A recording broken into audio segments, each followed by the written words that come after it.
I still hear her voice sometimes, calling my name in the dead of night. It started when my father brought her home. I was only 10, and she looked kind, but something about her made me uneasy. She was beautiful, but there was an oddness to her, like she didn't belong in our village. My father was too busy with her to care about me anymore. We had always been close, but now, it was just me and the shadows. One evening, when I was alone in the house, I heard her whispering from the kitchen. At first, I thought it was just the wind or the walls creaking. But then I heard my name.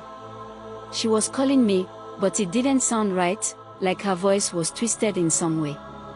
I walked into the kitchen, but there was no one there. The door to the back room was wide open, though. I could hear something faint, scratching, like nails on wood. Slowly, I stepped closer. I saw her there.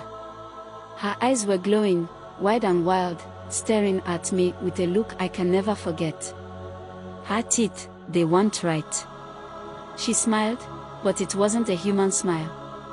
She said, "You shouldn't have come here." I ran, but I couldn't escape the sound of her laughter. When my father found out, he was angry. He said I was imagining things. But I knew what I saw, what I heard. After that night, my father changed too. He became distant, like he wasn't the same man anymore. I left the house, but even now, sometimes, late at night, I hear that voice calling my name, and I know she's still waiting for me.